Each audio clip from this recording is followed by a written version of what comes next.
있는데 한쪽으로만 하지 말라고 했어요. 오늘은 네 번째,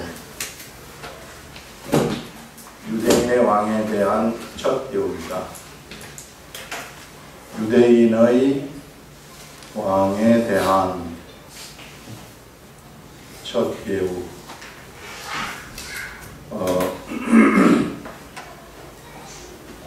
이거 예전에 참 하나님으로부터 받은 말씀이 있어가지고 어저께도 내내 이 시간이 기다려졌습니다. 야, 이 하나님이 이 말씀을 선포할 때 어떻게 했나 이런 말씀이 있어요. 그래서 하나하나마다 하나님이 이렇게 묵상을 할 때 진짜 새로운 말씀들 이런 것들 주신 것 같아요. 여러분들도 이런 말씀의 세계, 새로운 지식의 말씀의 세계, 지혜의 말씀의 세계 속으로 들어가게 되면은 얼마나 좋은지 몰라요. 하나님의 말씀에는 지식의 말씀이라는 것이 있고 지혜의 말씀이라는 것이 있습니다.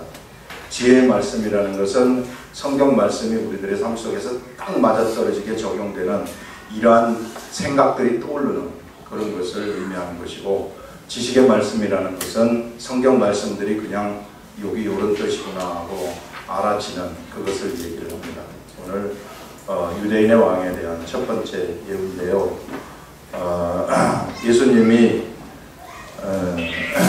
세상에 오셨습니다. 예수님이 이 세상에 오셨는데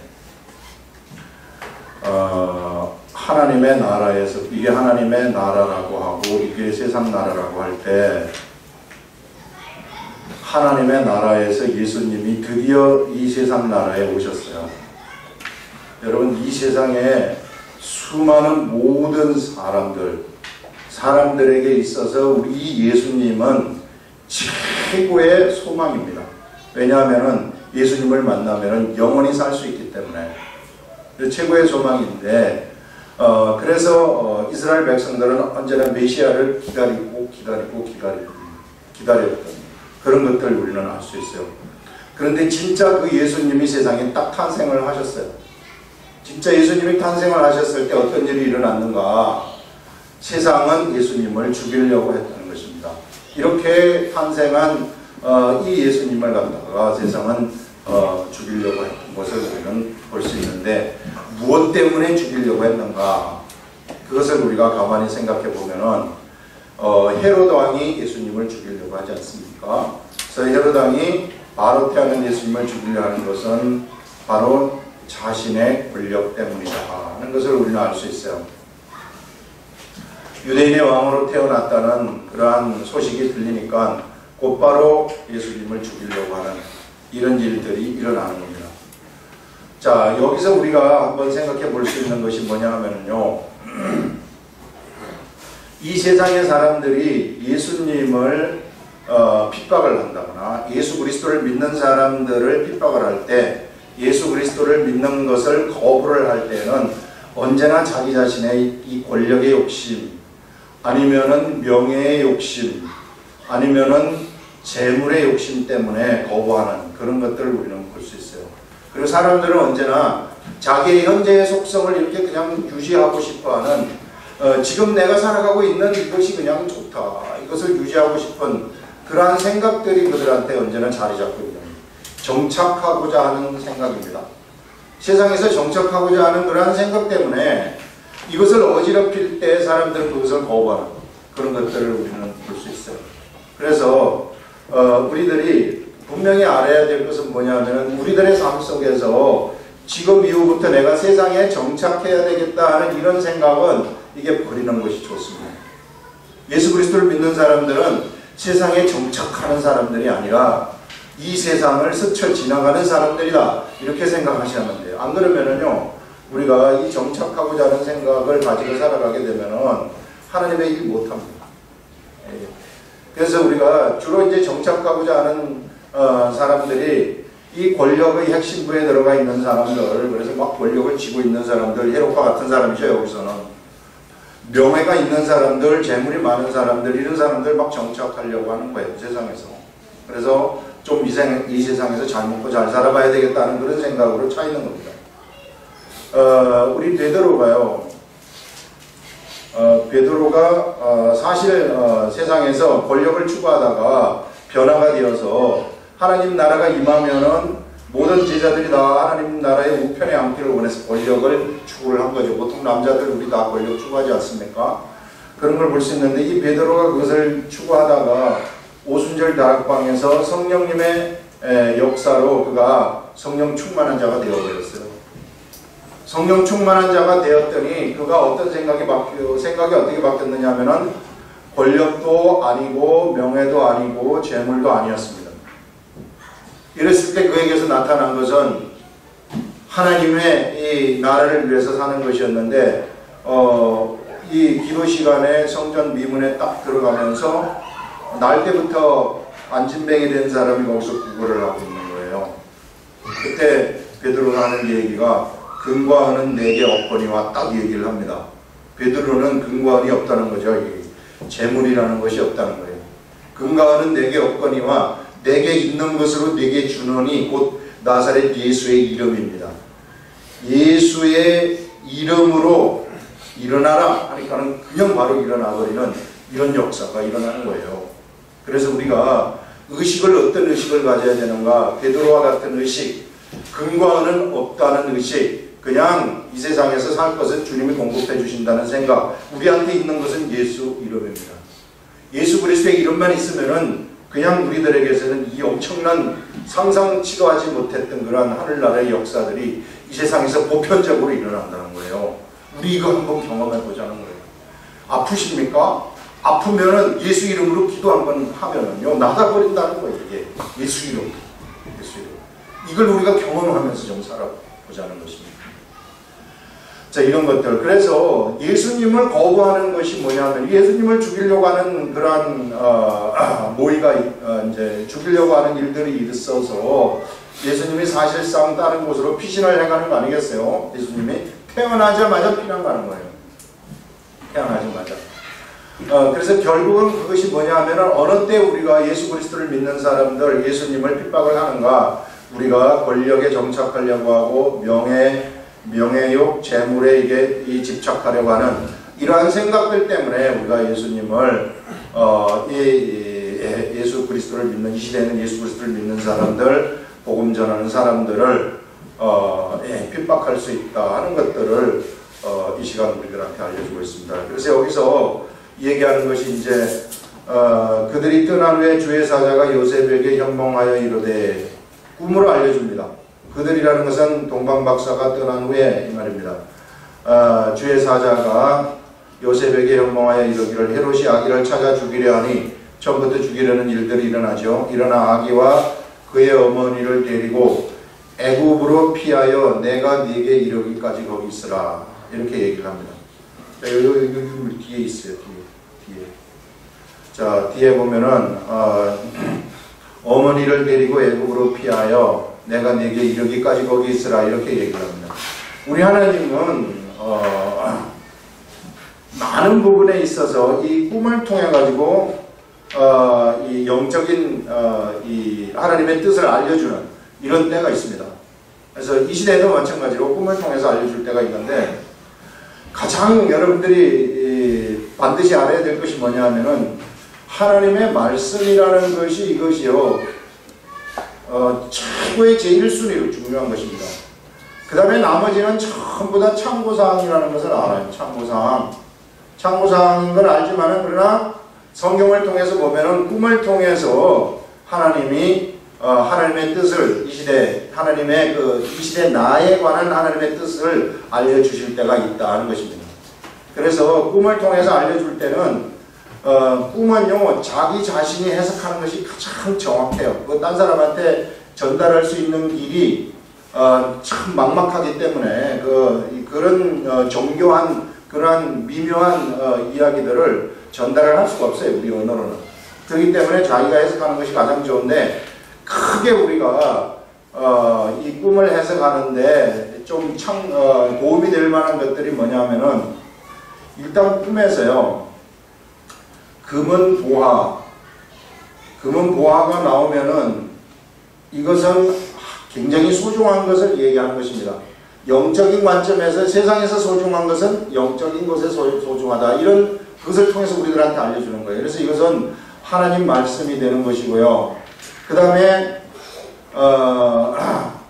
그 다음에 샘물이라든지 그 다음에 이 불이 확 솟구치는 거라든지 이런 것들도 역시 말씀을 의미하는 때가 많습니다. 꼭 그렇다는 건 아니에요. 요걸 참고하라는 거예요. 이게 나의 삶에 있어서 어떤 꿈을 통해서 뭔가 하나님이 메시지를 주실 때 이와 같이 준다는 것을 의미하는 것입니다. 그 다음에 들짐승을 보게 된다. 이거는 안 좋은 겁니다. 들짐승. 여기는 뱀이라든지 그 다음에 이제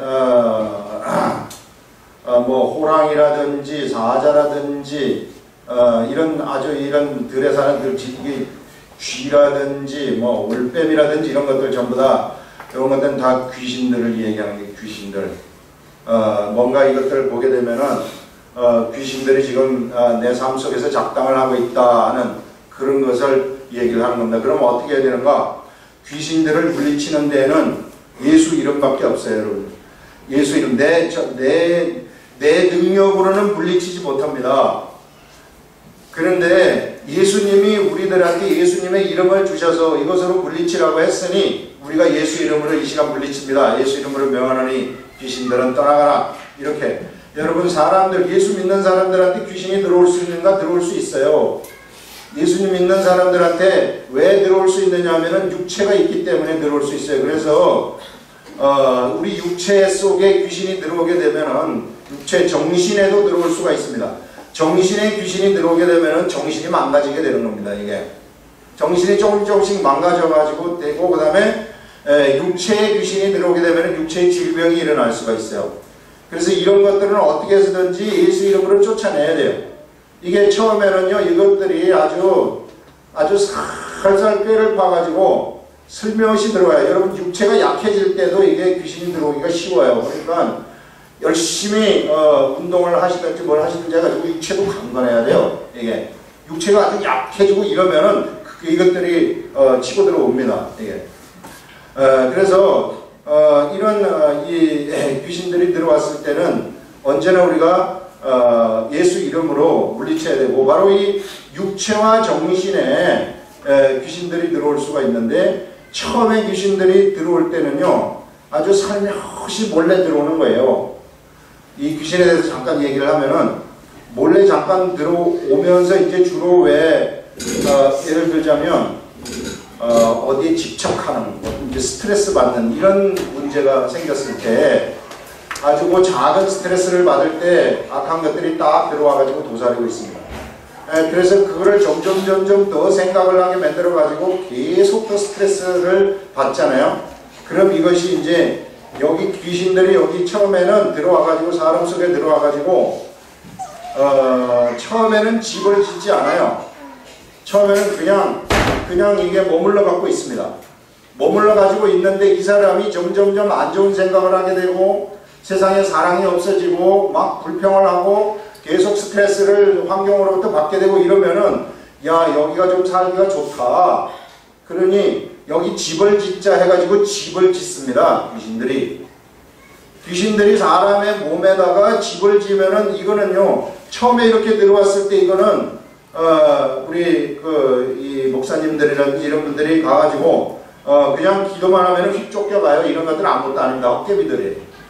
그런데 요런 집을 지을 때 이렇게 있는 요런 놈들은 아주 좀 독한 놈들. 요런 놈들은 독한 놈들이기 때문에, 이거는요, 요 사람은, 요렇게 집을 지은 요 사람은 계속해서 기도를 해줘야 돼요. 옆에서 계속 그 사람을 위해서 기도를 해주고 그래서 자꾸 쫓아내야 됩니다. 그래서 쫓아나간 이것도 그 집이 집 속에 있다고 생각을 하기 때문에 또 들어올 수 있단 말이에요. 또 들어올 수 있으면 어떻게 되느냐 하면은, 이 집에 못 들어오도록 집을 해체해야 되는데, 집을 해체할 수 있는 방법은 하나님 말씀 공부를 자꾸 시키는 거예요. 말씀 공부를 시켜가지고 이 사람의 생각이 말씀의 중심이 되어가지고 살아가도록 하게 되면은 그 속에 있는 이 집이 허물어져 버립니다. 집이 허물어져 버리면은 이제 다시는 얘네가 들어와봤자 살 집이 없기 때문에 다시 찾아오지 아니하는 이런 일들이 일어납니다. 그래서요, 귀신도 고착화를 시키면 큰일 나요. 빨리 뭔가 내 삶에 있어서 이상 징후가 나타난다 싶으면 막 불평이 나오고 세상 살기가 싫어지고 뭐 하고 이럴 것 같으면은 이게 이 악한 것들이 슬며시 이게 침범을 하는 타임이거든요. 그때 즉각적으로 이게 끄집어내야 됩니다. 안 그러면은 이거 그대로 오래 두면은 집을 딱지 그러면 우울증 같은 데로 빠져버리는 거예요. 그러면은 그런 사람들은 우울증에 빠지게 되면 이런 사람들은 처음에 1단계에 있는 이 사람보다 훨씬 더 귀신 내보내기가 쉽지 않습니다. 그래서 요거는 성경에 나오는 것은 아니지만 경험이기 때문에 그런 것을 아시고 여러분들의 삶에 우리들의 삶에 예수 믿는다고 해서 귀신이 안 들어온다 그거 아니라 우리들의 삶에 만약에 이런 일들이 펼쳐진다 싶으면은 즉각적으로 말씀으로 돌아와요. 말씀으로 즉각적으로 돌아와가지고 말씀이 이끄는 대로 내가 살아가려고 하게 되면은 이런 것들은 우리들한테 발을 붙이지 못합니다. 꼼짝발석을 못하는 거예요. 그리고 자꾸 이런 게 느껴지면은 기도하는 장소에 내 자신을 갖다 놓는 거예요. 기도하는 장소, 찬송하는 장소에 내 자신을 갖다 놓는 것입니다. 자, 들짐승이 이제 들어왔다. 그러면 이제 주로 이런 것들을 얘기하는 것이고, 그 다음에 이제 꿈에 소를 본다. 내 자신이 소이다. 이러면은 이것은 내가 일꾼이 된다는 것을, 하나님의 일꾼이 된다 하는 것을 의미하는 것입니다. 그 다음에 내가 똥을 밟았다든지 똥을 묻혔다. 이렇게 되면은 이거는 영적으로 더러운 것을 묻혔다는 거예요. 이게 귀신들이 지금 하고 있다 하는 것을 얘기하는 겁니다. 이거 깨끗하게 해야 돼요. 어떻게 깨끗하게 하는가? 하나님 말씀이 깨끗하게 할 수 있는 거예요. 그래서 말씀으로 돌아가는 것이고, 그 다음에 내가 꿈에 팬티바람으로 막 돌아다닌다. 막 창피하잖아요. 이러면은 뭔가 지금 내가 세상하고 가까워져 있다는 얘기입니다. 예수 그리스도를 믿지만은 세상하고 막 가까워져 있다는 거예요. 그래서 내가 세상 방식으로 지금 살아가고 있다는 그런 경고다 이렇게 생각을 하시고 즉각적으로 하나님 말씀으로 이게 돌아가야만 되는 거예요. 이게. 그래서 이런 것들을 좀 참고사항으로 아시고 삶 속에서 이런 일들이 일어나게 되면은 그렇게 거기에 빗대어 가지고 여러분들이 해석을 하시고, 그 다음에 꿈에 뭔가 숫자를 셀 만한 이런 것들이 나타나게 되면은 그것은 이 날수나 날이나 월이나 해를 얘기하는 그런 때가 있습니다. 이게 그 다음에 같은 꿈을 2번 꾼다는 것은 그것이 확정이 되었다 하는 것을 이야기를 하는 것입니다. 그래서 그렇게 된다 하는 것을 이야기하는 거예요. 그래서 이런 것들을 참고사항으로 두면서 해석을 하면 돼요. 해석을 하시면 되는데, 이것이 또 공식처럼 참 이게 또 교과서처럼 생각하면 안 돼요. 제 이런 걸 가르쳐주기 힘든 것도 요것만 또 이렇게 해주면은 그게 모든 건 줄 알고 그냥 또 공식처럼, 공식은 말씀이에요. 공식은 말씀이다. 그래서 이런 거는 참고사항으로 해가지고 여러분들이 알아두시면 된다는 것입니다. 이런 영적인 세계가 이런 것들만 좀 알게 되면은 우리가 쉽게 귀신들의 역사를 분별할 수 있어요. 그래서 귀신들이 들어와가지고 이거 좀 역사를 하면은 딱 앉아가지고 손잡고 기도하면은요 귀신들 나갑니다. 자, 요게 이제 이 꿈을 통해서 우리가 알려주는 경우가 성경에 많이 나타나기 때문에 이 시대 우리들한테도 이와 같이 알려줄 수 있다 하는 것을 이야기를 하는 겁니다. 그 다음에 이제 여기서 요셉이 일어나서 이제 밤에, 요셉이 요 말씀을 들은 다음에 곧바로 떠나요. 바로 순종하면서 떠나버려요. 모든 거 다 버리고 그냥 아이만 데리고 떠나버리는 이런 것을 볼 수 있어요. 이게 진짜 요셉의 이 하나님이 요셉을 택하신 이유죠. 이런 것들 봤을 때. 말씀을 하게 되면 그냥 곧바로 보따리 싸가지고 딱 떠나버립니다. 우리 같으면 여기에 우리 재산도 있고 우리 집도 있고 저 우리 아파트 어떻게 버리고 가나 이거 있잖아요. 이게 그거 생각 없어요. 그냥 바로 그냥 가버리는 그런 것을 우리가 볼 수 있어요. 그래서 요셉이 이제 애국으로 떠나게 되는 그런 것들을 볼 수 있고, 헤롯이 죽기까지 거기에 애굽에 있었었는데 이는 주께서 선지자를 통하여 말씀하신 바 애굽으로부터 내 아들을 불렀다 함을 이루려 하심이라 이렇게 말하고 있습니다. 이 애굽이라는 나라가 나와요. 이 애굽. 우리 그림을 그려보면은 애굽이 여기에 있는 게 애굽 아닙니까? 이게 애굽인데 여기가 애굽인데 여기 가나안 땅이고, 이 애굽 땅이 이 가나안이라는 이 가나안은 하나님이 세상에 정하신 하나님의 나라라는 것을 상징하는 그러한 장소가 이 가나안입니다. 이 애굽이라는 것은 세상을 얘기하는 그것이 애굽이에요. 그래서 이 하나님의 나라의 사람들이 애굽으로 내려가는 때가 많이 있어요. 그래서 애굽으로 내려가가지고 뭘 하느냐? 애굽은 풀무불의 역할을 한다고 얘기를 합니다. 애굽은 하나님의 나라의 사람들한테 풀무불의 역할을 한다. 연단을 시키는 역할을 한다는 거죠. 세상 사람을 하나님의 사람으로 만드는 장소가 이곳이라는 거예요. 여기서 훈련시킨다. 훈련장의 역할을 한다는 거예요. 그래서 애굽이 그런 역할을 하게 되는데, 지금 이 하나님의 땅 가나안 땅에서 예수님이 태어났는데, 이 예수님이 지금 어디로 가시느냐 하면 바로 이 애굽으로 피신하는 이런 것들을 지금 우리들한테 보여주고 있습니다. 그래서 피신하는 곳이 바로 애굽이구나. 애굽이라는 세상에 피신했다가 다시 하나님의 이 가나안 땅으로 나중에 때가 되었을 때 돌아오시는구나 하는 것을 알 수 있습니다. 여러분, 우리도 이 시대에 우리가 이 시대로 세상이라는 곳에서 살고 있어요. 세상이라는 곳에서. 이 세상이라는 곳이 반드시 우리들한테 필요하다는 것입니다. 이스라엘 백성들한테 애굽이 필요하듯이 우리들한테 이 세상이 반드시 필요해요. 왜? 세상이 나를 훈련시키기 때문에. 세상 속에서 내가 훈련받아가지고 나라는 사람이 뭘로 바뀌어버리느냐 하면 바로 하나님의 사람으로 바뀌어버립니다. 훈련을 통해서. 나라는 사람이 하나님의 사람으로 바뀐다. 나라는 사람은 세상 사람인데요, 이 세상 사람이 하나님의 사람으로 바뀐다는 거죠. 예를 들어서 야곱이라는 사람이 이스라엘로 바뀌었다, 이것처럼 사울이라는 사람이 바울로 바뀐다, 이런 것처럼 바뀐다는 거예요. 나라는 사람이 훈련을 받을 때 그렇게 바뀐다는 것입니다. 그래서 여러분, 우리가 처해 있는 이 세상이라는 이 환경이 결코 우리가 벗어나야 될 장소가 아니라 이곳에서 내가 훈련받고 사는 것이고 이 세상 속에 천국이 존재한다 하는 것을 이야기를 하고 있습니다.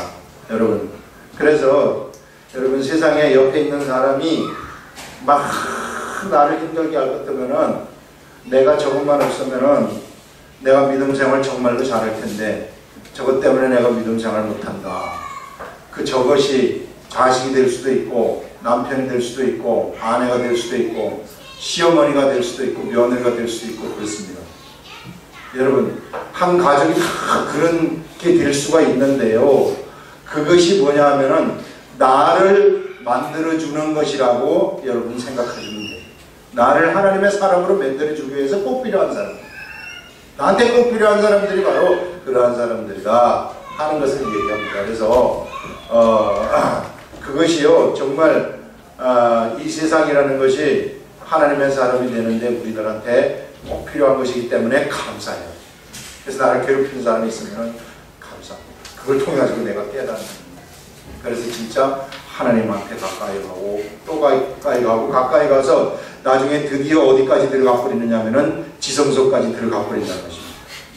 우리 지성소만 딱 들어가게 되면 우리는 하나님의 역사가 보편적으로 일어나는 엄청난 장소, 엄청난 곳으로 우리가 들어가는 거죠. 병고침이라는 것도 여기서 보편적으로 막 일어나는, 예수님이 세상에 오셨을 때 하셨던 그 모든 일들이 일어나는 장소가 바로 이곳입니다. 세상이라는 것은 바로 이런 곳이다 하는 것을 우리는 알 수 있어요. 그래서 애굽이 이런 역할을 하고 있다는 것입니다.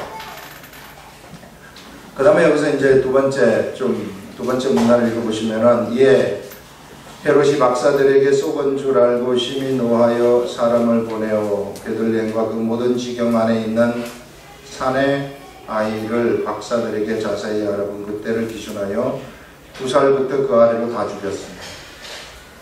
야, 이게 어린아이들을 다 죽였다고 이제 이야기를 하는데, 이 당시 이제 기록에 하면 약 20명 정도, 베들레헴에는 20명 정도 그 밑에 어린아이, 이게 작은 동네이기 때문에 그 정도 다 됐다고 이야기를 해요. 그래서 요걸 보시면은, 이에 선지자 예레미야를 통하여 말씀하신 바, 이 어린아이를 죽인 이 사건이 2살부터 이제 그 아래로 다 죽였어요. 다 죽이는 이 사건이 뭐하고 연결이 되느냐면은, 이에 선지자 예레미야를 통하여 말씀하신 바 라마에서 슬퍼하며 크게 통곡하는 소리가 들리니 라헬이 그 자식을 위하여 애곡하는 것이라. 그가 자식이 없으므로 위로받기를 거절하였도다 함이 이루어졌느니라. 이렇게 얘기합니다. 이게 도대체 무슨 뜻이고, 이거 여러분 이해 가세요?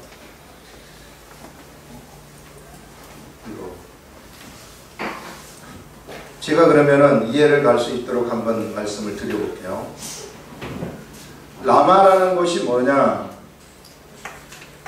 라마라는 장소는 한 요 정도 있는 장소인데요. 이 라마에 누구의 무덤이 있느냐면은 라헬의 무덤이 있는 곳이에요. 라헬은 그럼 어떤 여인인가? 라헬은 야곱의 둘째 부인입니다. 야곱의 둘째 부인인데, 이 둘째 부인이 어떤 여인이었는가? 첫째 부인이 레아인데요. 레아는 아이를 너무 잘 낳아요. 그래서 르우벤, 시몬, 레위, 유다 이렇게 해서 막 아이를 낳습니다. 근데 라헬은 아이를 못 낳아요. 아이를 못 낳기 때문에 한이 된 여자, 아이를 낳지 못해서 가장 한이 된 여인 중에 하나가 바로 이 이스라엘에 있어서 라헬입니다.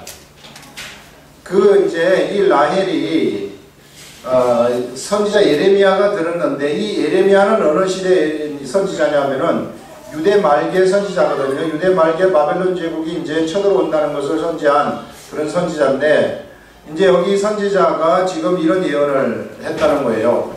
이런 예언을 했는데, 이 예언이 바로 이 시대에 성취가 됐다는 것을 의미하는 것입니다.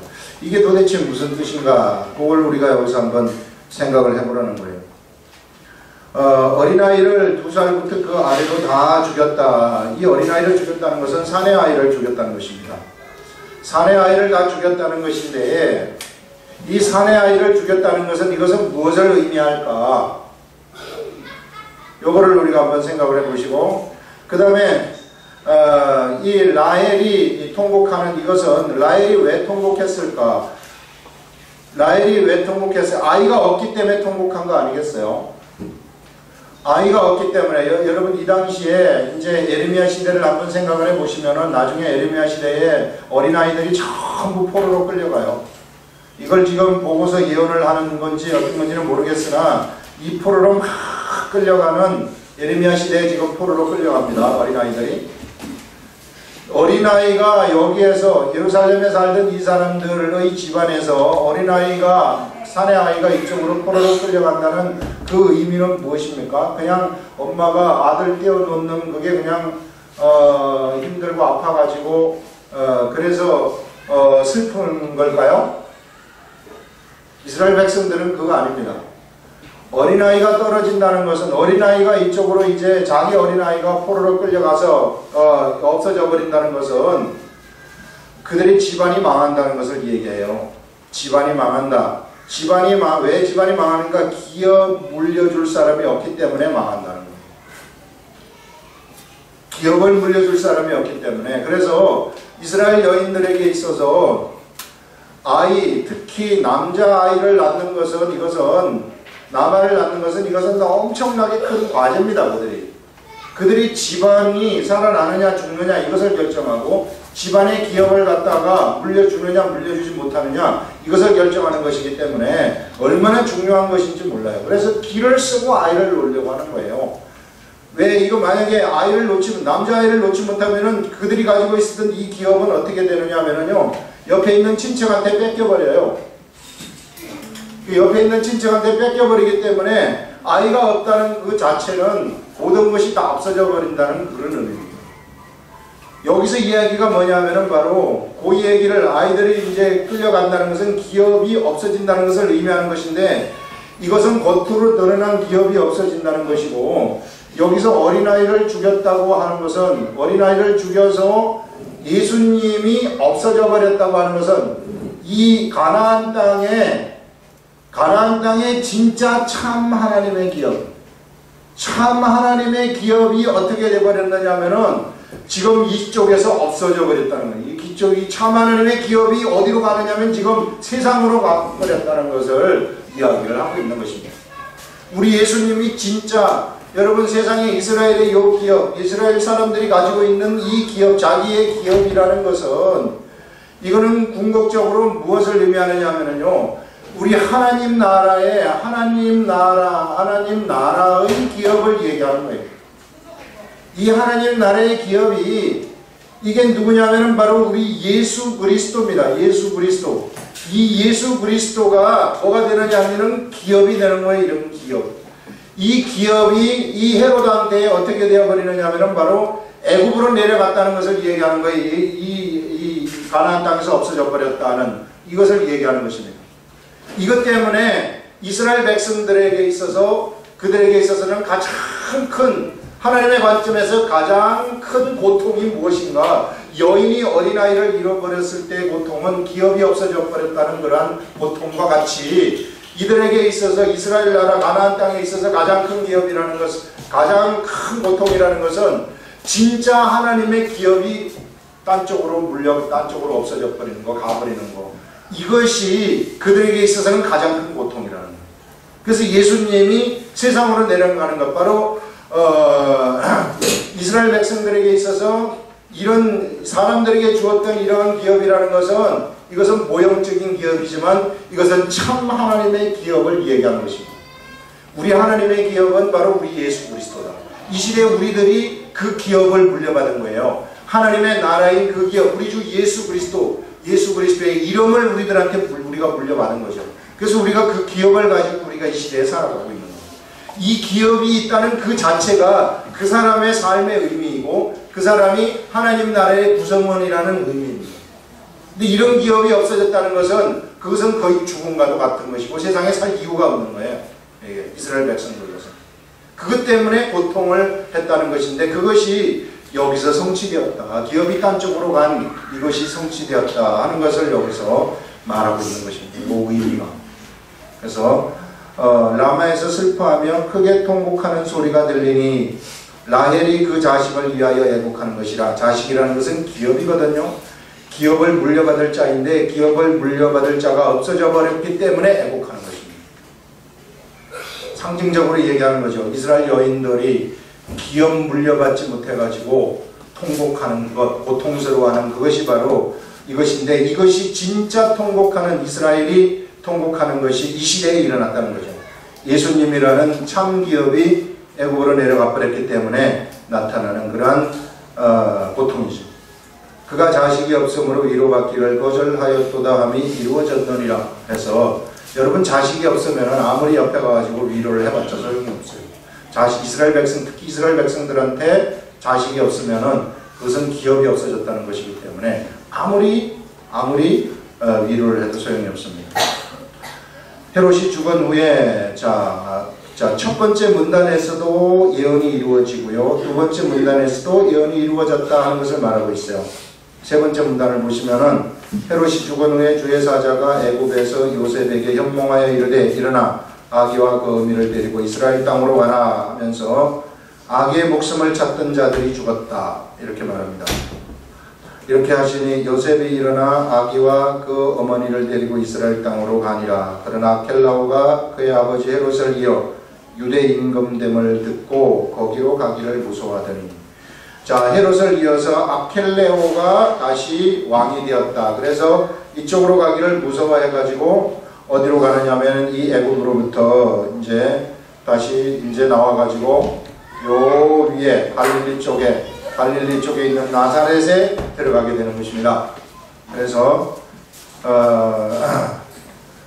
꿈에 지시하심을 받아 갈릴리 지방으로 떠나 나사렛이란 동네에 가서 사니 이는 선지자로 하신 말씀에 나사렛 사람이라 칭하리라 하심을 이루려 함이니라 하면서 요 모두가 다요 이 장을 보게 되면은 다 이루어지는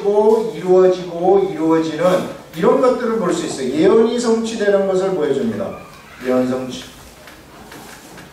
예언이 성취되는 이것을 보여주는데 이것은 왜 이게 도대체 무엇을 의미하는 것일까?